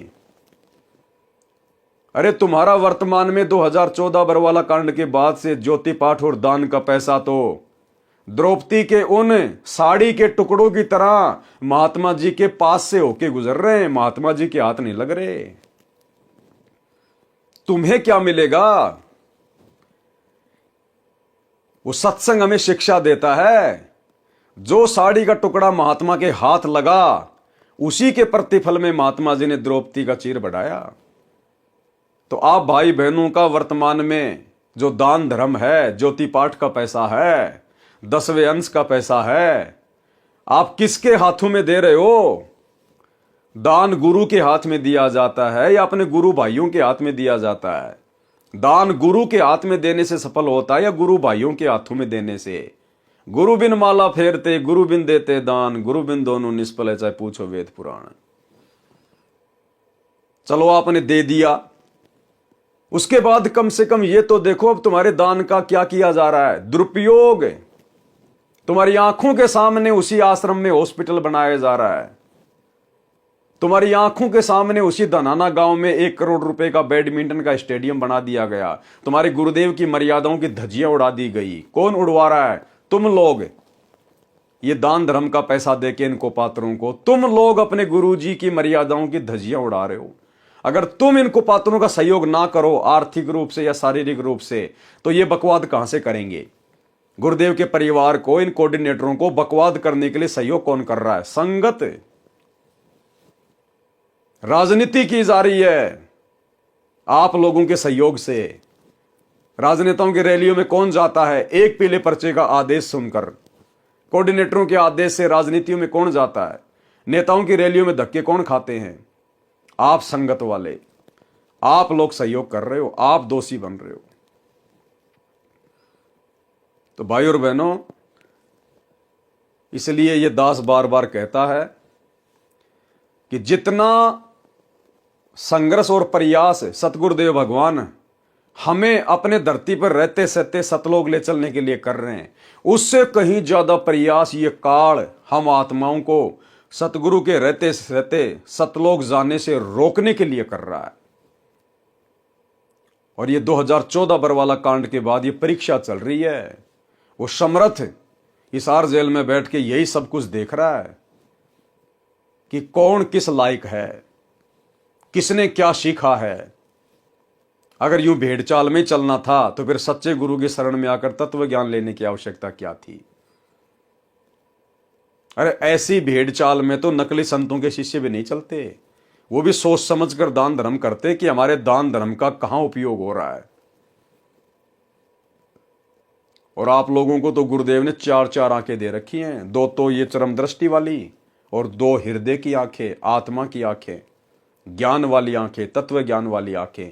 फिर भी आप लोग अंधे बने बैठे हो। भाई परिणाम भोगने पड़ेंगे। गीता अध्याय 17 श्लोक 22 में कहा है कि कुपात्र को दिया दान लाभ के स्थान पर हानि करता है। कबीर परमेश्वर जी ने कहा है कि कबीर गुरु बिन माला फेरते, गुरु बिन देते दान, गुरु बिन दोनों निष्फल है, पूछो वेद पुराण। इंद्रियों को हट करके साधते हैं वह व्यर्थ प्रयत्न है। नाम साधना करने से इंद्रियों पर अपने आप आवश्यक संयम हो जाता है। व्रत करने से आध्यात्मिक कुछ भी लाभ नहीं है। गीता अध्याय 6 श्लोक 16 में कहा है कि हे अर्जुन, ये योग यानी भक्ति न तो बिल्कुल न खाने वाले की यानी व्रत रखने वाले की सफल होती है, और न अधिक खाने वाले की, न अधिक सोने वाले की, न बिल्कुल ना सोने वाले की सफल होती है। सूक्ष्म भेद यानी कबीर परमेश्वर जी की वाणी में कहा है कि गरीबदास जी ने कहा है कि मुझे मेरे सतगुरु कबीर जी ने बताया है कि गरीब प्रथम अंजल संयम राखै, योग युगत सब सतगुरु वाखै। यानी भगत को खाने के ऊपर संयम रखना चाहिए। भगत ने इतना भी नहीं खाना चाहिए कि भक्ति बने ना, नींद आने लग जाए, शरीर टूटने लग जाए, और इतना थोड़ा भी नहीं खाना चाहिए कि बार बार भोजन याद आए, बार बार भोजन याद आए। तो गुरुदेव भगवान कहते प्रथम अंजल संयम राखे। हम भगत भाई बहनों ने, हमें जो भंडारा मिलता है अपने घर पर या कहीं पर भी, हमने संयमित होकर खाना है। भोजन ज़्यादा स्वादिष्ट है या कोई मिठाई वगैरह है या अन्य कोई वस्तु है जिसमें आनंद आ रहा खाने में, तो ये नहीं कि खाए जाओ खाए जाओ खाए जाओ। परमात्मा कहते हैं प्रथम अंजल संयम राखै। आपने संयमित रहना है, संयमित। भक्ति को अधिक महत्व देना है। गरीब प्रथम अंजल संयम राखै, योग युगत सब सतगुरु बाखै। भावार्थ, अन्न तथा जल को सीमित खावें, न अधिक और न कम। ये भक्ति की विधि मेरे सतगुरु बताते हैं। तीनों देवताओं तथा ब्रह्म साधना का फल। यदि आप विष्णु जी की भक्ति करते हो और उसी को कर्ता मानते हो तो आप विष्णु विष्णु का नाम जाप करके विष्णु जी के लोक में चले जाओगे। अपना पुण्य समाप्त करके फिर पृथ्वी पर जन्म पाओगे। एक दिन विष्णु जी की भी मृत्यु होगी। इसलिए श्री विष्णु जी की भक्ति से गीता अध्याय 18 श्लोक 62 तथा अध्याय 15 श्लोक 4 वाली मुक्ति वह सनातन स्थान प्राप्त नहीं हो सकता। कबीर हरि नाम विष्णु का होई, विष्णु विष्णु जपे जो कोई। जो विष्णु को करता बतलावे, कहो जीव कैसे मुक्ति फल पावे। बहुत प्रीति से विष्णु ध्यावे, सो जीव विष्णुपुरी में जावे। विष्णुपुरी में निर्भय नाही, फिर के डार दे भूमाही। जब मरे विष्णु मुरारी, कहाँ रहेंगे विष्णु के पुजारी। ये फल विष्णु भक्ति का भाई, सतगुरु मिले तो मुक्ति पाई। इसी प्रकार ब्रह्मा जी का पुजारी ब्रह्मा जी के लोक में ब्रह्मपुरी में, तथा शिव जी का पुजारी शिव लोक में, तथा ब्रह्म यानी काल का पुजारी ब्रह्म लोक में जाता है। गीता अध्याय 8 श्लोक 16 में स्पष्ट किया है कि ब्रह्म लोक पर्यंत सब लोकों में गए साधक जन्म मरण में रहते हैं, वे पुनः लौटकर पृथ्वी के ऊपर आते हैं। इनसे भी गीता अध्याय 15 श्लोक 4 तथा अध्याय 18 श्लोक 62 वाली मुक्ति नहीं मिली, जहां जाने के पश्चात साधक फिर लौटकर संसार में नहीं आते। सनातन परम धाम तथा परम शांति प्राप्त होगी। परम शांति उसी को प्राप्त होती है जिसका फिर जन्म कभी न हो, सदा युवा बना रहे, कभी मृत्यु न हो। सब सुर यानी देवता तथा ऋषि मुनि उपरोक्त प्रभुओं की पूजा सेवा करते हैं, इसलिए उनको मोक्ष प्राप्त नहीं होता। ध्रुव प्रहलाद ने भी विष्णु की भक्ति की, उनका भी जन्म मरण रहेगा। 4 मुक्तियों की जानकारी बताई है। क्या कह रहे हैं भाई और बहनों, ध्रुव प्रहलाद ने भी विष्णु की भक्ति की, उनका भी जन्म मरण रहेगा। ध्रुव और प्रहलाद, आज गुरुदेव भगवान हमें उन आत्माओं के उदाहरण देते हैं भक्ति मार्ग पर दृढ़ता के लिए। और भाई और बहनों, वो ध्रुव प्रहलाद भी जन्म मरण में रहेंगे, जन्म मरण में। इस पिछली पीढ़ी में उनका भी उद्धार नहीं है, उनका भी मोक्ष नहीं है। इसलिए गुरुदेव भगवान कहते हैं कि तुम कितनी पुण्य आत्माओं हो, तुम्हारी महिमा मैं भी नहीं कर सकता। ब्रह्मा विष्णु महेश भी तुम्हारे नाखून के बराबर नहीं है भक्ति और पुण्य के मामले में, क्योंकि आप और हम भाई बहन ये सारे दुख, ये सारे जन्म, ये सारे संकट, सारी प्रोसीजर को पार कर चुके हैं। आप और हमारा पूर्ण मोक्ष प्राप्ति वाली लाइन में नंबर है। और यदि इस जन्म को हमने बर्बाद कर दिया, गुरु के रहते सहते यदि हम पार नहीं हो पाए, और पार क्यों नहीं हो पाएंगे, अपनी कमजोरी से नहीं हो पाएंगे। बाकी गुरुदेव ने तो कोई कमजोरी छोड़ी नहीं है, कोई कमी छोड़ी नहीं है। हर प्रकार से परमात्मा ने मोक्ष के प्राइम टाइम में लाके खड़ा कर दिया है। लोहा गर्म है बिल्कुल, सिर्फ चोट मारने की कमी है। तो भाई और बहनों, आप और हम क्या हैं जिस ध्रुव प्रहलाद के दुनिया किस्से कहानियां गाती हैं, जिनकी चर्चा है बच्चे बच्चे की जुबान पर, जिनका नाम है, जिनके इतिहास हैं। भाई और बहनों, आज वो भी इस मोक्ष प्राप्ति की लाइन में नहीं है, उनका भी इतना सौभाग्य नहीं है जो आप और हमारा है। उस परमेश्वर के लिए, सतगुरु रामपाल जी भगवान के लिए ध्रुव प्रहलाद भी इतनी प्यारी आत्मा नहीं है जितनी आप और हम हैं। और उसके बावजूद हमें गुरुदेव ने साध संगति से जोड़ दिया, मोक्ष प्राप्ति के ट्रेनिंग सेंटर से जोड़ दिया। अगर इस समय भी हम कोई गलती कर जाएंगे, अपनी कोई कमजोरी दिखा देंगे, तो भाई और बहनों फिर परमेश्वर हमसे कितने नाराज होंगे। और फिर कहते हैं, जानबूझ सांची तजे करे झूठ से ने, जाकी संगत है प्रभु शौपन में भी ना दे। फिर ये परमात्मा लंबे समय तक नहीं संभालेगा, लंबे समय तक। इसलिए गुरुदेव भगवान की इस रजा को हमने समझना होगा। ध्रुव प्रहलाद ने भी विष्णु की भक्ति की, उनका भी जन्म मरण रहेगा। 4 मुक्तियों की जानकारी बताई है। नंबर 1 सामीप्य, नंबर 2 सायुज्य, नंबर 3 सारूप्य, नंबर 4 सालोक्या। ये चारों मुक्तियों को प्राप्त भी जन्म मरण में रहते हैं।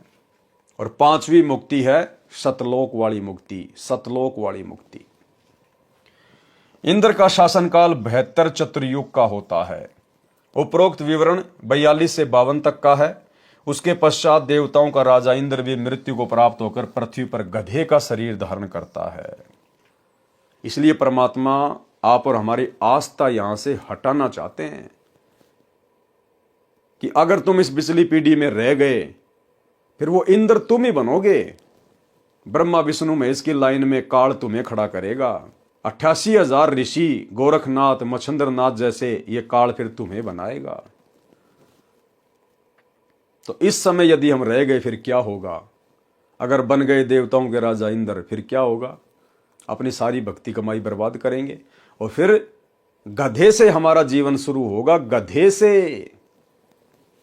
आज हम मनुष्य शरीर में हैं, हम विचार कर सकते हैं गधे का जीवन और एक इंसान का जीवन।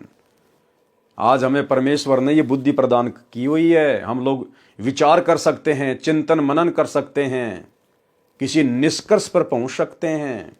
अन्य योनियों में फिर ये चिंतन मनन करने की हमें फिर ये सुविधा प्राप्त नहीं होगी। इसलिए परमात्मा कहते हैं मानुष जन्म पाई कर खोवे और सतगुरु विमुखा फिर युग युग रोवे। इंद्र का शासनकाल 72 चतुर्युग का होता है। उपरोक्त विवरण पृष्ठ 42 से 52 तक का है। उसके पश्चात देवताओं का राजा इंद्र भी मृत्यु को प्राप्त होकर पृथ्वी पर गधे का शरीर धारण करता है। एक हरि की भक्ति बिन राजा गधा होए, माटी लदे कुम्हार की घास न डाले कोई। तो ये देवताओं का राजा भी फिर गधा बनेगा। पृष्ठ 53 पर लिखा है अनाम अक्षर के माही, नी अक्षर कोई जानत नाही। भावार्थ, अनाम कहा जाने वाला सार शब्द अक्षर में है, परंतु वह वेदों, गीता, पुराण में लिखे अक्षर ज्ञान में नहीं है, इसलिए नी अक्षर कहा जाता है। भवतारण बोध पृष्ठ 54 पर धर्मदास जी ने कहा कि मैंने सत्य कबीर नाम आपका जाना। आपने कबीर नाम किस लिए रखा? भवतारण बोध 55 पर परमेश्वर कबीर जी ने उत्तर दिया, कबीर दे नहीं और दर्शय देही, रहे सदा जहां पुरुष विदेही। आदि पुरुष नी अक्षर जाना, देई धर्म प्रकट आना।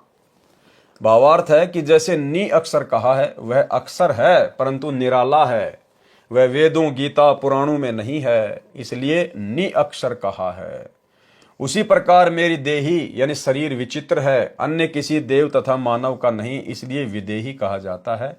इसी प्रकार कबीर का नाम समझ। 4 युगों में प्रकट होने का वर्णन है। परमात्मा का सतयुग में सत सुकृत नाम रहा है, त्रेता युग में मुनिंदर, द्वापर में करुणामय और कलयुग में कबीर नाम होता है। ऋषि मुनि और असंख्यन वेशा, सत्य ठोर सपने नहीं देखा। ऋषि मुनि तथा अन्य जितने बेसदारी पंथ हैं, किसी ने भी सत्य ठोर यानी सतलोक के दर्शन सौपन में भी नहीं हुए हैं, अर्थात इनको मुक्ति प्राप्त नहीं हुई। भवतारण बोध के पृष्ठ 56 पर विशेष ज्ञान नहीं है, सामान्य ज्ञान है। भवतारण बोध पृष्ठ 57 का सारांश। इसमें 8 कमलों तक का ज्ञान है। प्रथम कमल मूल कमल गुदा द्वार के पास है, ये 4 पंखड़ियों का कमल है, देवता गणेश है। नंबर 2 अनाहत यानी स्वाद कमल, मूल कमल से ऊपर है, 6 पंखड़ियों का कमल है, सावित्री ब्रह्मा इसके देव हैं। नंबर 3 नाभि कमल, ये नाभि के सामने रीढ़ की हड्डी पर बना है, 8 पंखड़ियों का कमल है, लक्ष्मी तथा विष्णु जी देवता हैं। 4 हृदय कमल, ये सीने के दोनों स्तनों के मध्य में रीढ़ की हड्डी के ऊपर है, ये 12 पंखड़ियों का कमल है, पार्वती और शिव इसके देव हैं। नंबर 5 कंठ कमल, ये गले में रीढ़ की हड्डी पर बना है, 16 पंखड़ियों का है, देवी दुर्गा अविद्याबाई इसकी देव है। नंबर 6 छठा कमल त्रिकुटी के तीर यानी किनारे पर है, त्रिकुटी से पहले है, 3 पंखुड़ियां हैं, परमात्मा कबीर रूप में परमेश्वर देव हैं। 7 सातवां कमल त्रिकुटी में है, इसकी 2 पंखुड़ी काली तथा सफेद है। 8 अष्टम कमल 8वां कमल ब्रह्मांड के माही यानी सिर के ऊपरी भाग को ब्रह्मांड कहा जाता है, उस 8वें कमल की 1000 पंखुड़ियां, इसका निरंजन काल देव है। काल के 21 ब्रह्मांड हैं, 7 सुन हैं, 7 सुरती हैं। 8वें कमल में निरंजन की सुरती यानी साकार शरीर नहीं दिखता, गुप्त है, केवल 1000 पंखड़ियों में ज्योतियां ही दिखाई देती हैं। कमलों का ज्ञान कबीर सागर के अध्याय अनुराग सागर के पृष्ठ 151 पर 8 कमलों का वर्णन है, जो कि हम पहले वीडियो में देख चुके हैं। कमलों का ज्ञान कबीर सागर के अध्याय कबीर वाणी के पृष्ठ 111 पर भी है, वहां पर 9वें कमल का भी ज्ञान है। कृपया कमलों का संपूर्ण ज्ञान पढ़ें इसी पुस्तक में, अनुराग सागर के सारांश में पृष्ठ 151 के सारांश में पृष्ठ 152 से 161 तक। भवतारण बोध पृष्ठ 58 पर सामान्य ज्ञान है।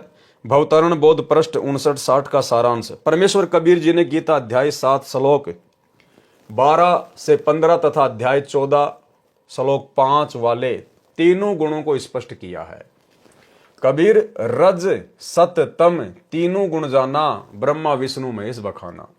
भावार्थ, परमेश्वर कबीर जी ने बताया है कि रजगुण ब्रह्मा है, सतगुण विष्णु तथा तमगुण महेश है। यही प्रमाण मार्कंडे पुराण गीता प्रेस गोरखपुर से प्रकाशित केवल हिंदी सचित्र मोटा टाइप के पेज नंबर 123 पर है।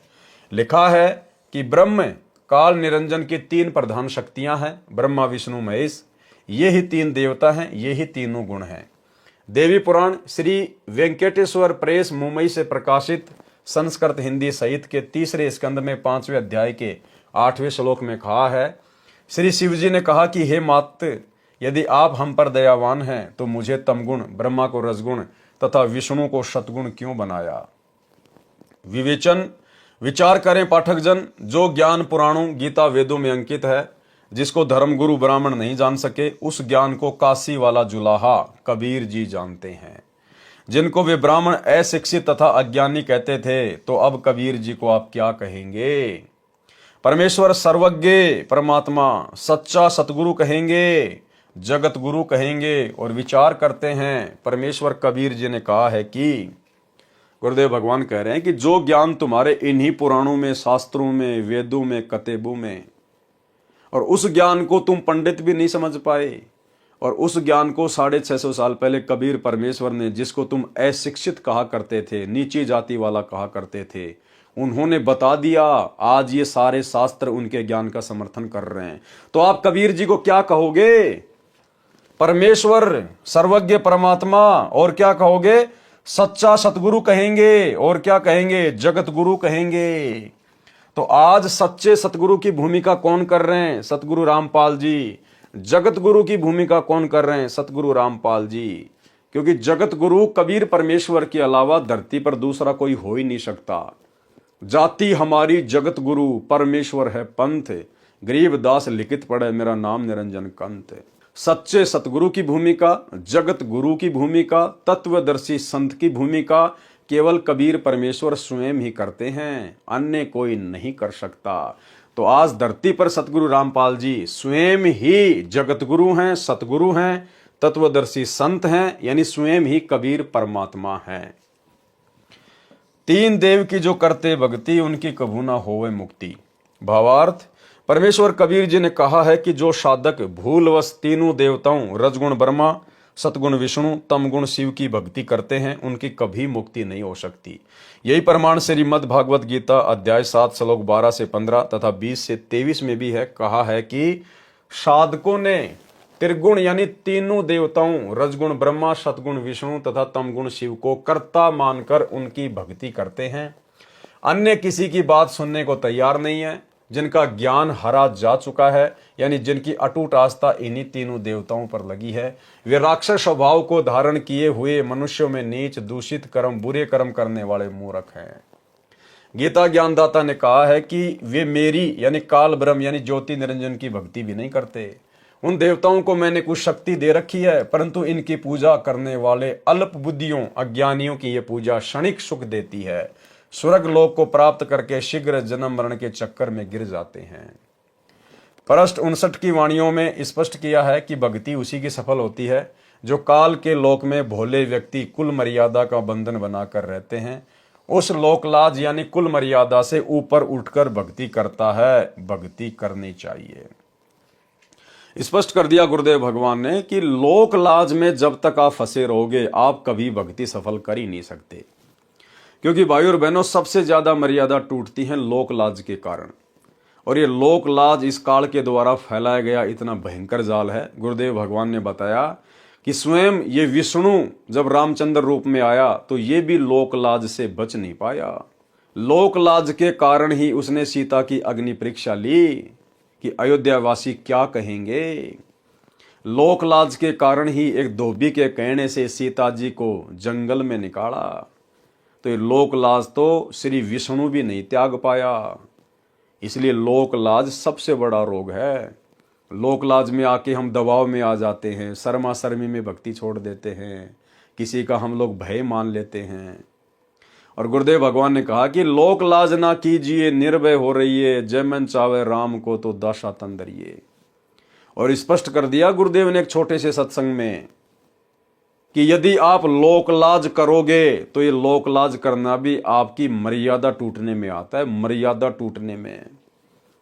और गुरुदेव ने बताया जो छोटे छोटे बच्चे होते हैं ना, वो लोकलाज नहीं करते। अगर आपके बच्चे उपदेशी हैं और आपके घर पे आपका कोई ऐसा रिश्तेदार आ गया जो नशा करता है, और यदि उसने बीड़ी निकाल ली और बच्चे ने देख ली तो तुरंत टोक देगा, अरे अरे फूफा जी क्या कर रहे हो आप, हमारे घर में बीड़ी नहीं पीते। नहीं नहीं नहीं, बंद करो आप इसको, ये पीना तो कहीं बाहर जाओ। गुरुदेव ने बताया कि बच्चे लोकलाज नहीं करते। इसी प्रकार हम भाई बहनों ने भी लोकलाज नहीं करनी, चाहे कोई रिश्तेदार हो, चाहे कोई भी व्यक्ति हो। हमारी मर्यादा प्रथम है।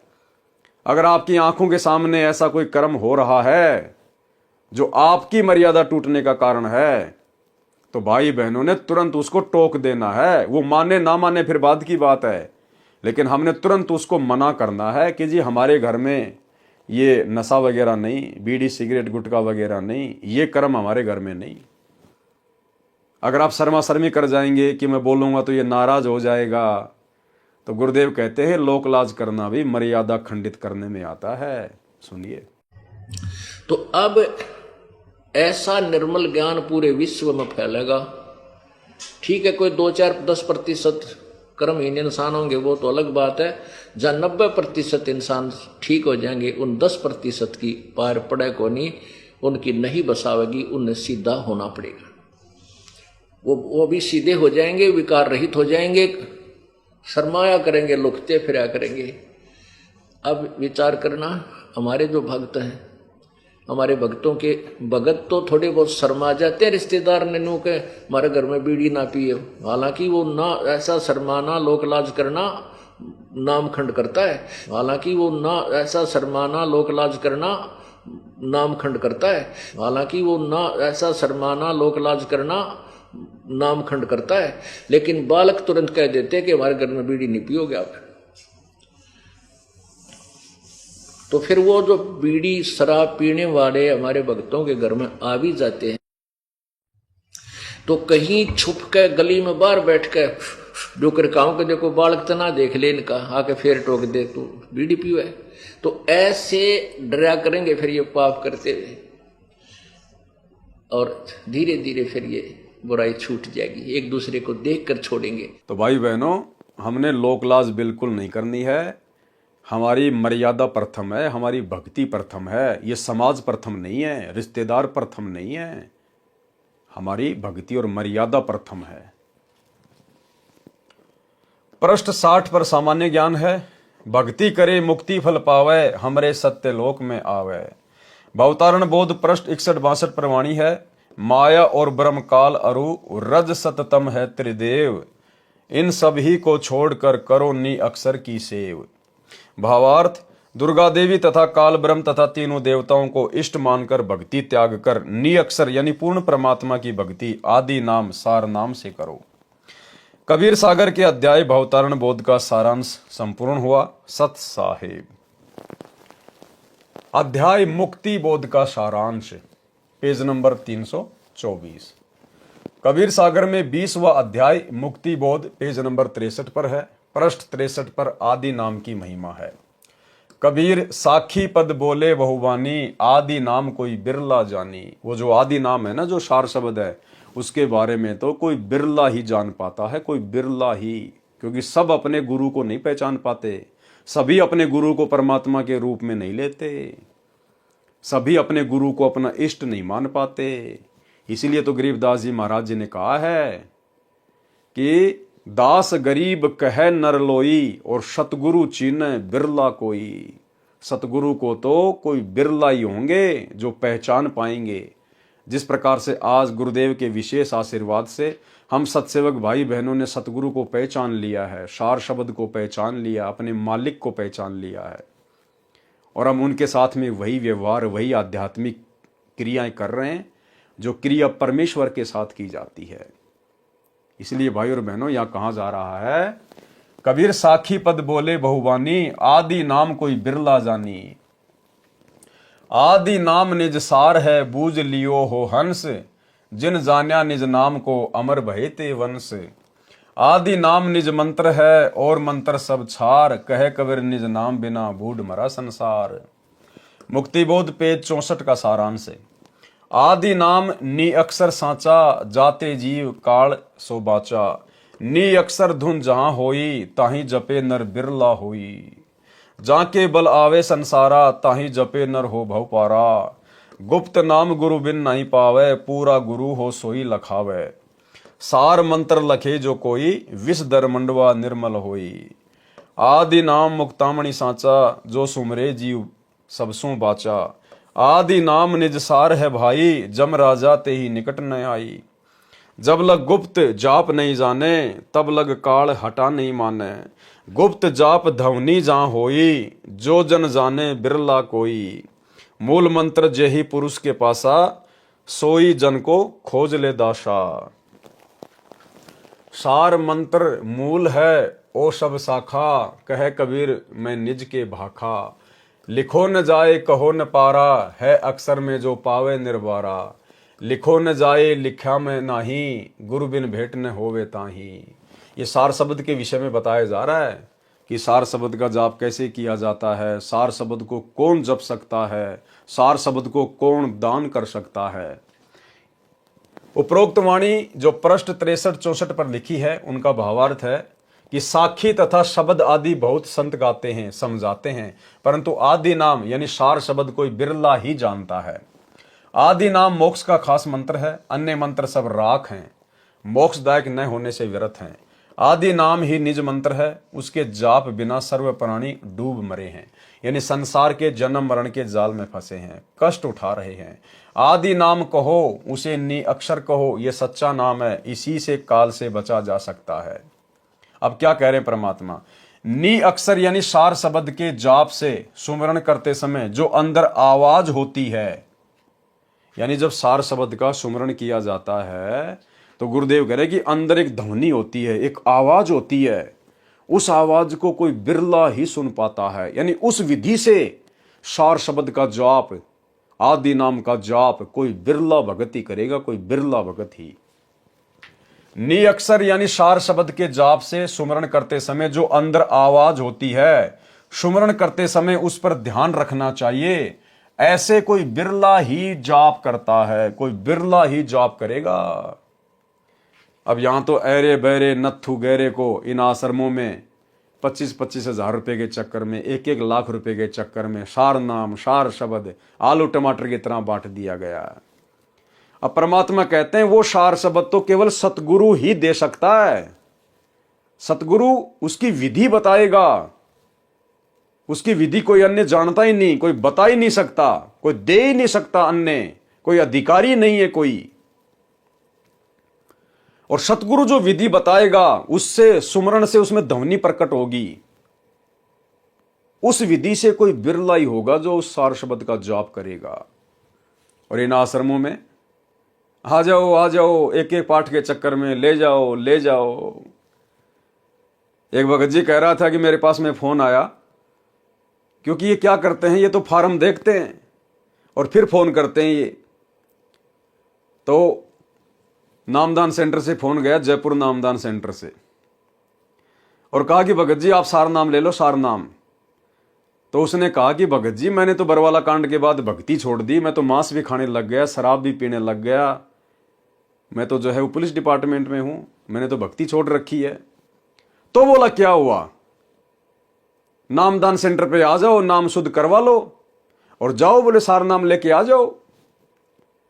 तो उस भगत ने कहा कि भगत जी मेरे तो झटका सा लगा और मैं आपके वीडियो देखा करता था, तो सारी बातें मेरे झट से समझ में आ गई कि भाई यहां तो केवल माया के लिए सारा काम हो रहा है।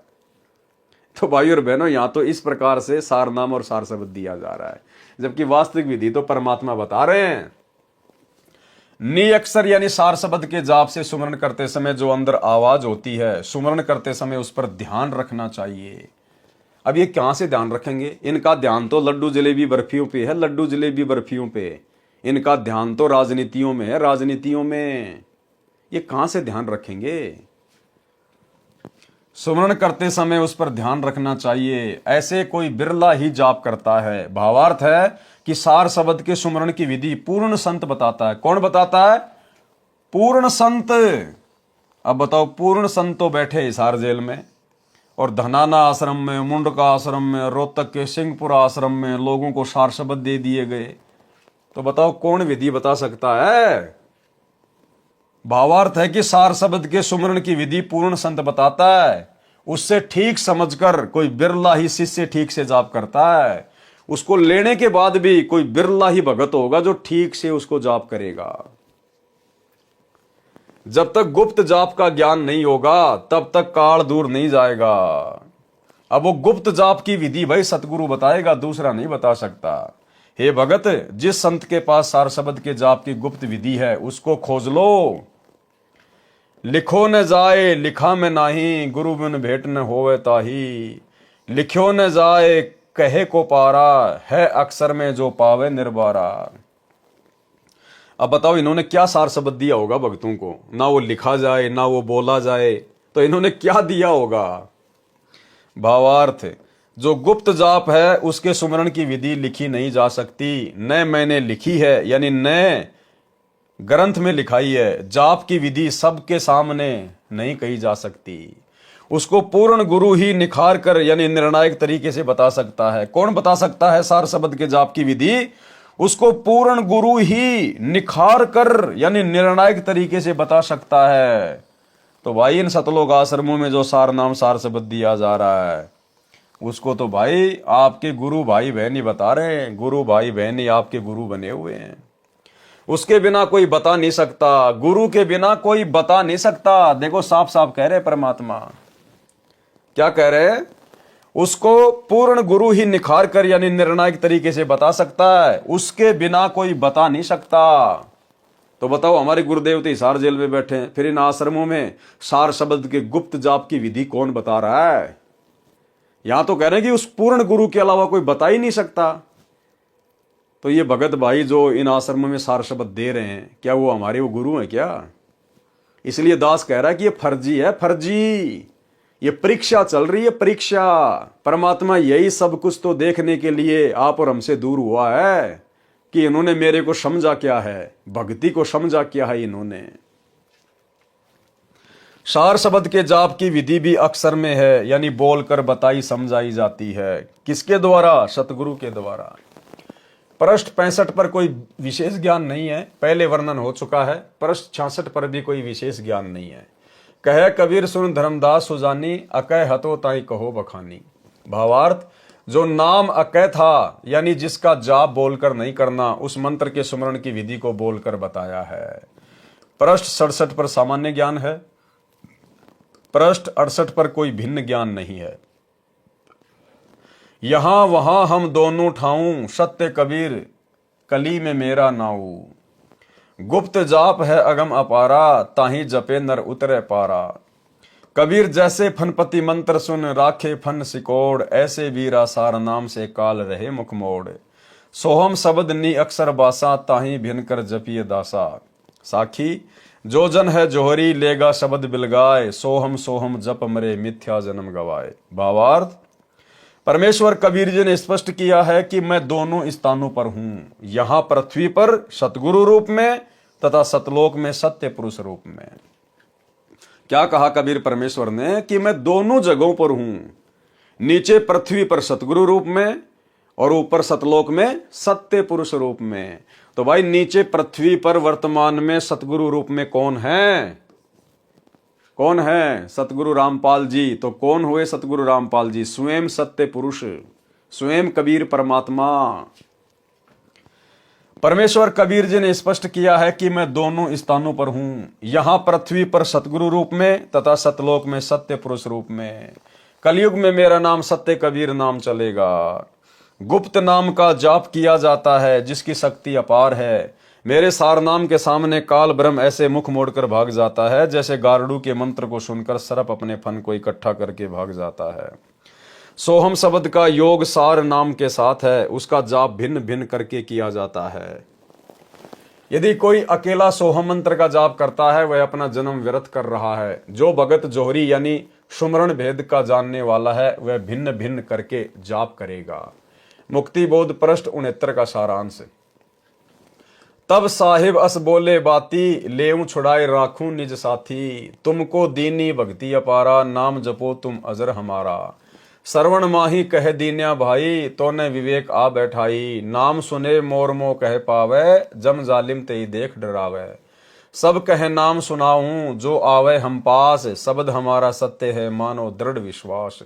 भावार्थ, धर्मदास जी ने बताया कि मेरे को परमेश्वर कबीर जी ने ऐसे कहा कि जो मेरा नाम जपता है उसको काल से छुड़ाकर अपने पास रखूंगा। जो मेरा नाम सतगुरु से सुनकर जाप करेगा वह मेरे पास आएगा। मैंने तेरे कान में आदि नाम बोलकर सुना दिया है, उसका विवेक करा दिया है।